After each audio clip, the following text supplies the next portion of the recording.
Hi, this is John, 3D Focus TV. I'm going to visit JVC today. Now, when I spoke to a few friends the other day, they said, JVC, are they still around? And very much so. They're just launching the world's first consumer full HD 3D camcorder, so I'm going to have a look at that today. It's the GS TD-1, I think. It's going to be interesting because Sony are bringing out their consumer level 3D camcorder next month.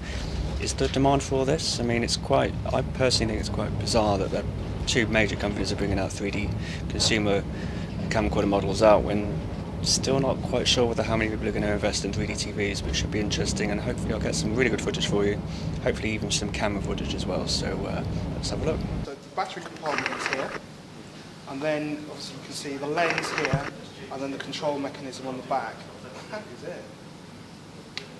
So that adds to the weight. SD card slot on the side, USB and AV connections here, HDMI on the back and power on the back. You can adjust 3D effects on the back here, and as you can see the main illumination button switch between the various 2D, 3D modes. It's quite a chunky battery port. What's the life on that? The life on that is about 2 hours. I mean, are there additional problems with, because essentially it looks like it's almost running two cameras at the same time, so that's quite a drain on the... I mean, yesterday I was there 2 hours, and it literally lasted the whole time I was there, and that's the conventional battery that I had in there. But this battery, we do an extended pack as well, so we do one that's double that, and that will obviously it will fit it. So, but this battery has been around since we launched the HD7. So you're right in your question, because the fact that it's doing twice as much work, we're going to need a better battery. We're going to need a bigger boat. So this, for instance, the 960, and this is the type of battery that we use for the 2010-2011 range. In comparison, it's a lot dinkier. But this essentially, I mean, as you can see by the type of screen that we're using on both, it's the same type of screen. Yeah. This is the type of screen that you'll see on the 3DS when it comes out. Hi, John here, 3dfocus.co.uk. I'm here at the JVC headquarters because they're launching two interesting 3D cameras. This is Steve Carter, he's a product specialist here at JVC. Okay, so this is the GZ-HM960, and the main feature of this particular product, as you can see on the side, it says 3D converter. Okay. So essentially what it will allow you to do is record in 2D, and then via HDMI plugged into a compatible 3D monitor, it will output 3D. So once again, I'll just reiterate that. You're recording in 2D, so any standard family recording, but if you're lucky enough to own a 3D TV, once you plug that in via HDMI, it will give you a 3D image. I mean, I've seen a JVC 2D to 3D converter professionally. I think it's about £25,000. How's something that's going to be under £1,000 going to achieve the same effect? Well, the proof in the pudding is in the eating, as they say. So in terms of picture performance, it's stunning. And compared to a lot of other 2D to 3D converters built into television sets, it's up there. So we can basically say if the consumer wants to enjoy 3D without having the need or without having the funds, for instance, to upgrade to full HD 3D, they can easily go from...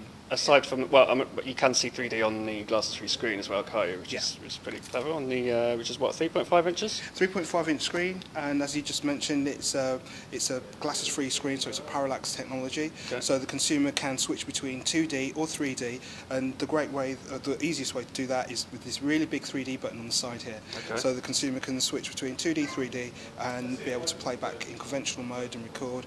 And then whilst they want to play back in 3D, press the button again, and they can see it in 3D. How much is this going to be and when's it going to be released? Release end of this month, $799. $799, great. Well, the creme de la creme is this camcorder here. You've got to tell me about this.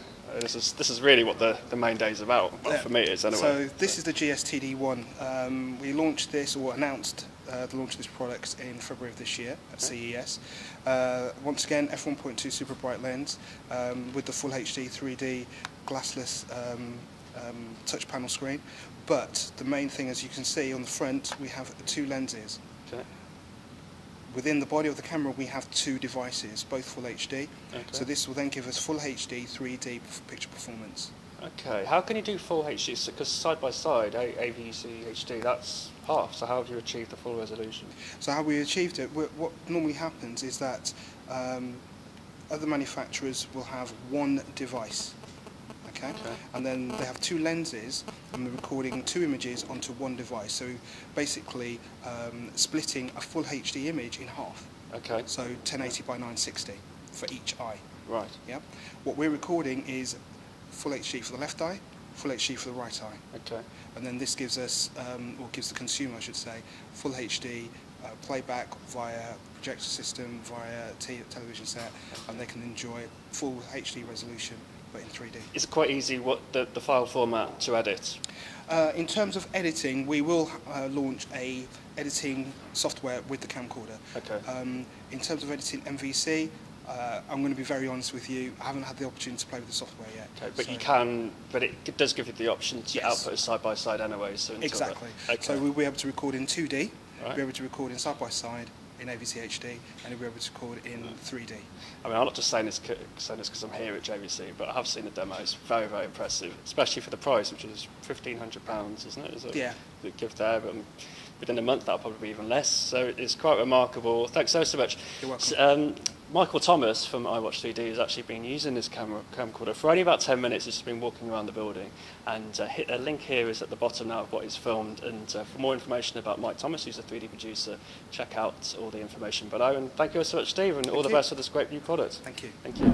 Well, this is Mike Tomas, who's a independent 3D producer and very, very active in looking at the latest 3D technology with the JVC Headquarters. Mike, you just had a go at the JVC GS TD-1. First impressions? I think the camera is very good. Definitely produces a beautiful looking 1080 image, although it records interlaced. The results that we saw as a demo in a big projector room were quite something.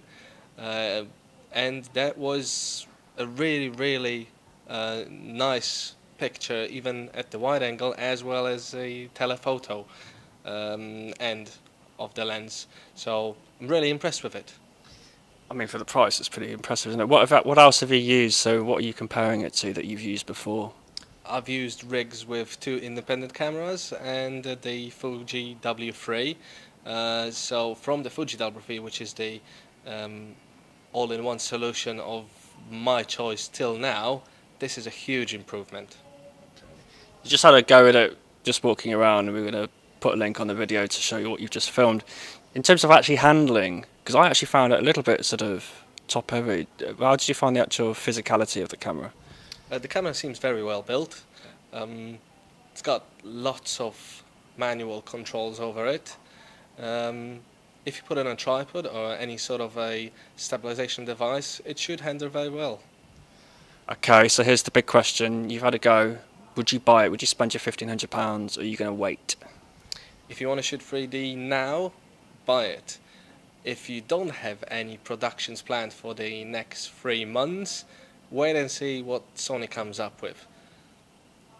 Well, thanks so much, Michael. That's a voice of authority, I like to think. So thank you, and all the best of your new projects as well. Thank you.